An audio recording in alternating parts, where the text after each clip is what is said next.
Baik, Assalamualaikum warahmatullahi wabarakatuh. Sebelumnya izin kami dari kelompok 5 metode numerik informatika kelas B. Di sini izin untuk menjelaskan atau memberikan live demonstrasi dari program yang telah kita susun sebagai eksperimen untuk tugas kelompok 6 dengan subjek uh, integrasi numerik. Kita awali dengan import dan utility yang kita gunakan seperti biasa ada NumPy dan Matplotlib untuk perhitungan matematika serta kemunculan grafis ya nantinya akan digunakan. Dan juga di sini kita menggunakan fungsi yang sebelumnya telah kita rancang yaitu galat absolut untuk melihat nilai dari error galat absolut yang nantinya menjadi bahan pertimbangan kita dalam menyajikan data ya. Oke, kita gunakan juga fungsi yang membuat partisi untuk interval dari interval A hingga ke B, yaitu menggunakan fungsi generate grid ya.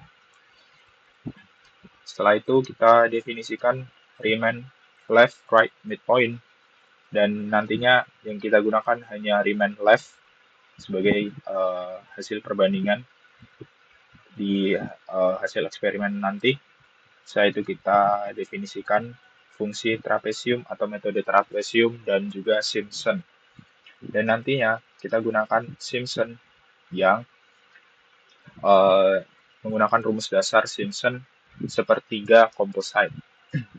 Sebenarnya ada Simpson 3/8 composite, namun nantinya kita ingin lihat bagaimana Simpson sepertiga ini ketika kita masukkan agar lebih jelas saja. Jadi terlihat hasilnya bisa kita bandingkan secara real dengan metode-metode pendekatan yang lainnya. Seperti itu. Jadi selanjutnya kita definisikan metode Gaussian quadrature. Setelah itu kita definisikan bagaimana kita menyajikan hasilnya nanti dari fungsi-fungsi yang telah kita petakan ya. Dan di sini juga kita menggunakan variasi panel yang berbeda di orde Gaussian serta di orde panel untuk Riemann left, midpoint, trapesium, dan Simpson sepertiga. Jadi ordenya berbeda, namun setidaknya kita bisa melihat bahwa bagaimana pendekatannya itu dijalankan atau mungkin bisa kita ubah.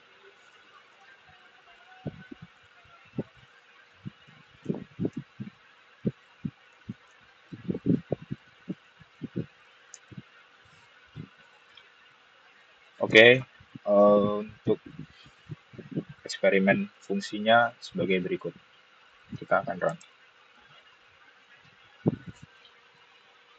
Bisa dilihat bahwa di sini konvergensi dari Riemann left itu menunjukkan cukup lambat konvergensinya untuk mencapai nilai galat atau error yang makin bawah gitu. Jadi membutuhkan jumlah orde yang lebih banyak untuk menghasilkan ketelitian yang presis gitu ya, presisi gitu.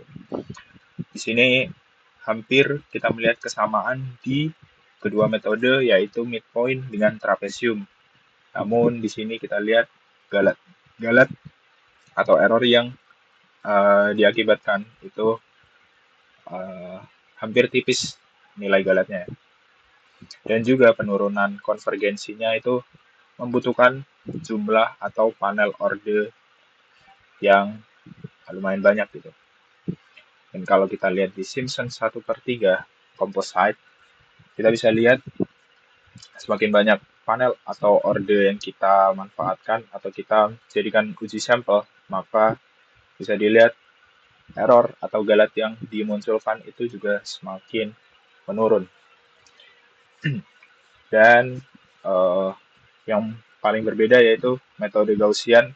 Di sini ketika kita memanfaatkan N di sekitar 0 sampai 20, itu sudah menghasilkan nilai galat yang paling atau jika dibandingkan dengan metode yang lain, itu yang paling galatnya yang paling eh, tipis ya, atau galatnya semakin kecil.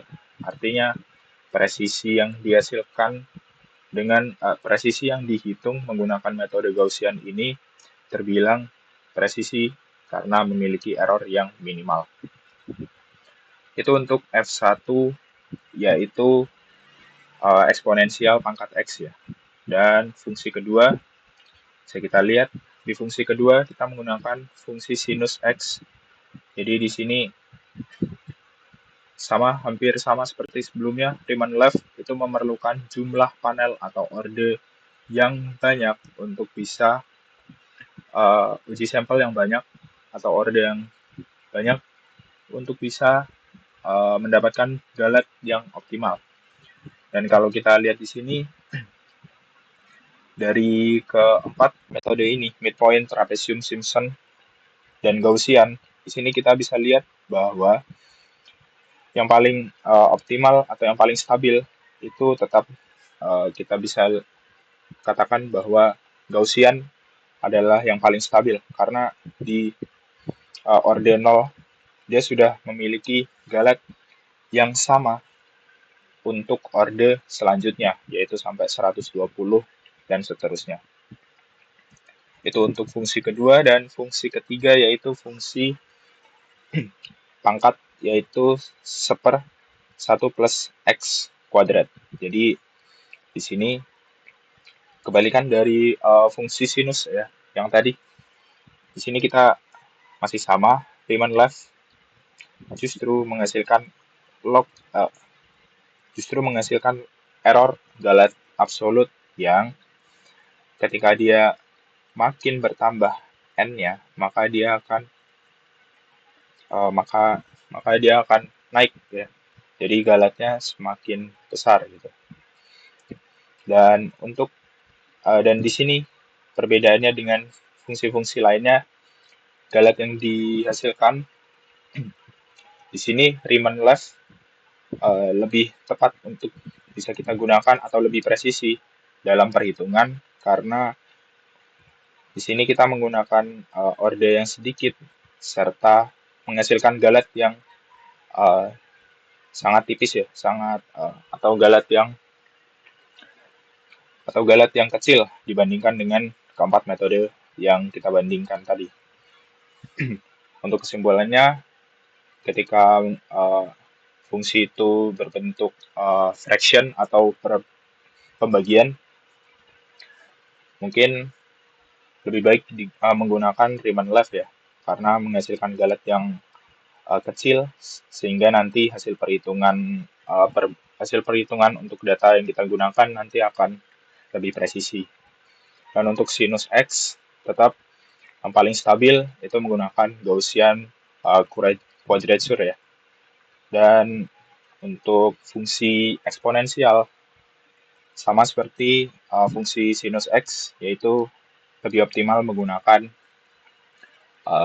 metode Gaussian quadrature yang menghasilkan galat lebih kecil daripada metode lainnya yang kita gunakan sampel ya. Cukup dari kelompok 5. Terima kasih atas kesempatannya. Assalamualaikum warahmatullahi wabarakatuh.